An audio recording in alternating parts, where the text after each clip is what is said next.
Radio Inarin rillipojat. Keskiviikkoisin ja perjantaisin. Radio Inarin keskipäivässä. Nyt rillataan!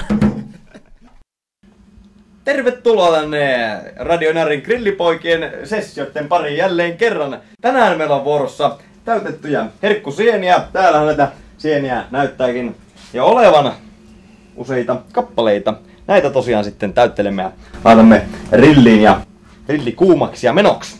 No, mitäs me tarvimme tähän herkkusienien täyttöön, niin on totta kai Aura sinihomejuusto jo vuodesta 1935. Totta kai. Sitten meillä on myös Bonjourin kremeä, tämmöstä valkosipuli kermaa tämmöstä kremeä. Sitten totta kai bekonia tarvitaan. Lisääkin pekonia ja vielä lisääkin pekonia. Totta kai pekoniahan pitää olla. No. Ja sitten totta kai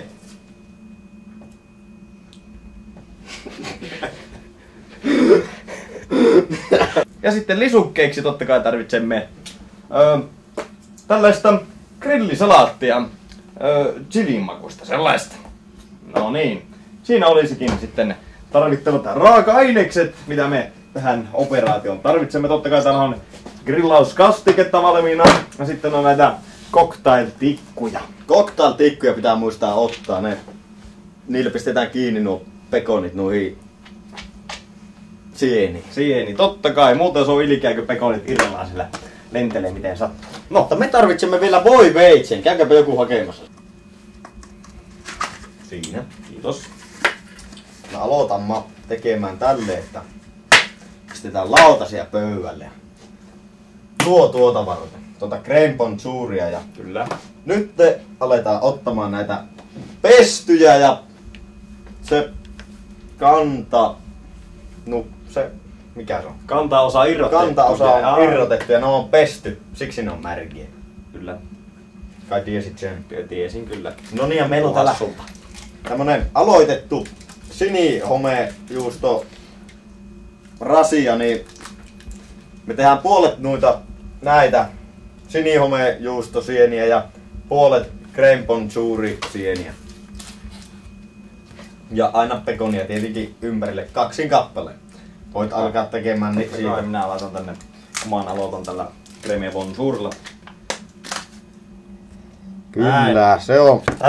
Tässä tää crème bonjouria on. Ruitataan sinne vaan. Laitetaan näin nätisti sinne. Se on aivan laitetaan vähän enemmänkin sitä sinne. Sitä saa kyllä olla se noin. Sitten avataan pekonin bokseja, rasioita. Hei, otetaanpa tuolta tämmönen avattu. Siellä on vielä 3. Käytetäänpä ne eka. Käytetään ne eka ennen kuin Elikkä siis, pekonit otetaan tälleen. Anna mullekin sitä pekonia. Ja niitä aletaan tähän sieneen ympärille. Saisi olla pikkusen pienempiä nämä sienet kyllä periaatteessa. Voi ottaa 2 pekonia. Kyllä, 2han niitä tulee on varattu per sieni. Tälleen näin pitää laittaa, että ne että ne ei tipu nuo täytteet, niin ne pitää sillä lailla siihen laittaa. Eli justiinsa tällä lailla. Aivan mahtavaa toimintaa. Kyllä. Vittu. Tihi. Aivan upeaa. Sanois. Täällä on vielä 1 pekonisulkaisi. On varmasti tähän. Noin. Sitten siinä on jo 1, niin kuin näette, niin laitetaan siihen vielä toinen näin ikkästi siihen päälle. Nyt se on. Noin. Nyt siinä on pekoniakin siinä päällä. Kyllä. Näitä tulee semmonen 10 kappaletta yhteensä sitten näitä koko pajan henkilökunnalle. Erittäin herkullisen näköisiä. Kyllä, aivan herkullisen näköisiä, vaikka itse sanoinkin. Aivan upea. Siis käsittämättömän helppo tehdä ja aivan upean näköistä ja makusevasta upea sitten onkin. Meidän lukuisat katsojamme kertovat meille näitä ruokavinkkejä, niin tuli semmoista tekstiä, että kun teette niitä täytettyjä herkkusieniä, niin lyökääpä sinne aurajuustoa sisälle, niin sitten me ajateltiin Juhon kanssa, että voi herranen aika, mehän laitetaan sinne aurajuustoa sisälle. Aivan mahtava idea, kiitos. Se on oikeasti mahtavaa grilliherkkua. Semmoset sunnuntai-kokkailijat, grillailijat tekemäänkään. Siinä saattaa haaveri käydä. Ehdottomasti. Saattaa vaikka puukottaa itseä pekonilla. Se ei oo mikään leikin asia, mutta hei, jatketaan. Elikkä siis, Kyllä. meillä alkaa nämä sienet olleen kohta valmiita ja me siirrytään sitten kohta tuonne Radio Inariin ja samalla tuonne Ivalon kesäiseen ilmastoon. Trooppinen ilmasto tosiaankin. Torstaina sataa vittu lunta kesäkuussa. Häntää tulee. Jo viime kerrasta tuttua grillauskastiketta. Lyön tähän sienien päälle, että pikkusen ottaa tämmöstä eksoottista miehekästä makua siihen, että en kyllä tiedä, mutta näin minä on kuullut. Eiköhän lyö tätä Tässä on varsinainen piikki. mössöä. Missä mössöä todellakin. Siinä saat sitten ite kori. Siinä on kyllä vähän biikkejä tuossa sinun. Tässä niin nähdään tikku ja voi toki laittaa sitten vähän reilummasti jos haluaa. Ainakin pysyy pekonit paikalla. Mikä? Pistä Ei se enää. haittaa. Ikinä ei ole liikaa, anna tarpeeksi vai miten se meni?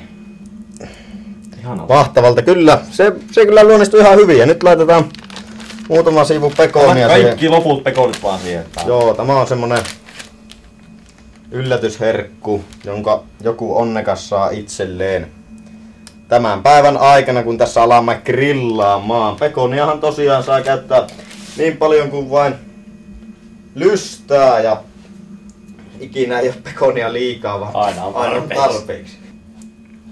Tämä on erinomaista. Tätä ei tosiaankaan, niin kuin Ville sanoi, lyö tuonne suinkaan, vaan sitä syö. Ihan vaan otetaan lautaselle, kun on nämä meidän rilliherkut valmiina, niin kyllä, elikkä siis nyt me lähdetään Joukastoon rilliä sytyttämään ja viemään näitä tuonne kokkauspaikoille ja tänään on erittäin eksoottinen paikka jopa tiedossa. Mutta ei, me lähdetään rillailemaan, palataan hetken kuluttua asiaan. Ja sitten totta kai